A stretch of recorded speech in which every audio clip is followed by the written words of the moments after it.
relativismo a la hora de aceptar que las plantas utilizan sonidos para comunicarse. Según la física, sabemos que todo vibra y produce sonido.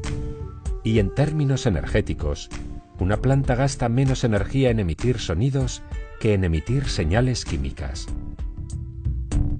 Según estos investigadores, los vegetales tienen sensores auditivos, aunque estos son distintos a los oídos humanos o al de los animales.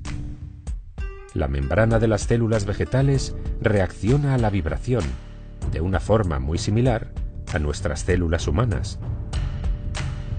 Un equipo de investigación de la Universidad de Oxford descubrió que el césped y las plantas de guisantes pueden saber cuándo las plantas vecinas empiezan a tener escasez de agua, y entonces deciden cerrar los poros de sus hojas, aunque no les falte el agua. Al cabo de unas horas, si notan que la sequía no ha llegado hasta ellas, los vuelven a abrir. Otro curioso experimento lo hizo en 1966 Cliff Baxter, un agente de la CIA experto en la famosa máquina de la verdad o polígrafo.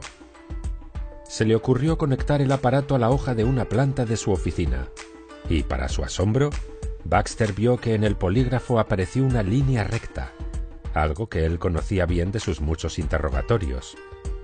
Pero el polígrafo no registraba nada más que eso, una inactiva línea recta. Baxter se empezó a preguntar cómo podría hacer reaccionar a la planta. ¿Tendría sentimientos?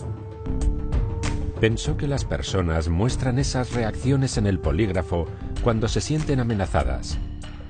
Entonces se le ocurrió quemar una hoja de la planta, y justo en ese momento, el instrumento de registro dibujó una curva muy acusada.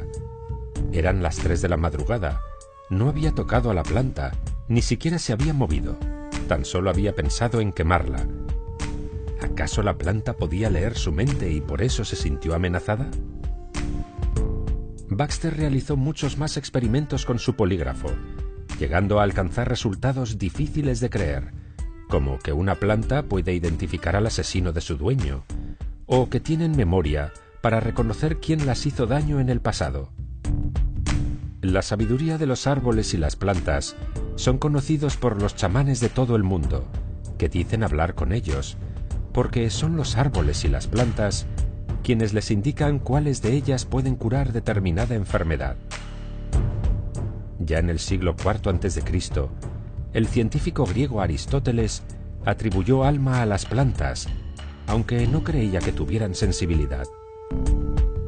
Por otra parte, Hipócrates, el padre de la medicina, aconsejaba a sus discípulos hablar con las plantas, porque decía que eran ellas las que tenían el conocimiento de la curación.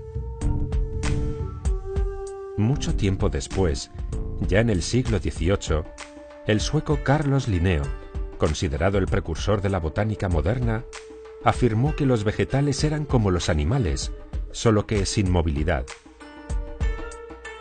Pero a principios del siglo XX, el vienés Raoul Heinrich Francé fue mucho más allá, al afirmar que las plantas se mueven tanto como los animales, pero a una velocidad muchísimo menor.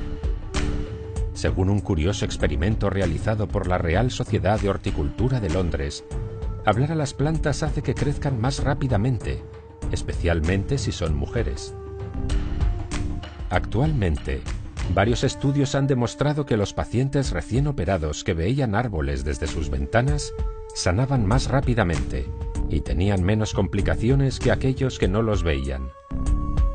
También está demostrado que los niños con trastorno por déficit de atención e hiperactividad mejoran cuando tienen acceso a la naturaleza. Se ha podido comprobar que los vecindarios y hogares que no tienen plantas o árboles tienen mayor violencia dentro y fuera del hogar que los vecindarios más verdes. Creen que puede ser porque los árboles y las plantas ayudan a reducir el nivel de temor. Es cierto que los árboles necesitan de nuestro cuidado, pero nosotros, los humanos, necesitamos muchísimo más de su contacto para poder aumentar las vibraciones y reconectarnos de nuevo con nuestro hermoso planeta. Y sobre todo ahora que nos encontramos en un momento clave para toda la humanidad.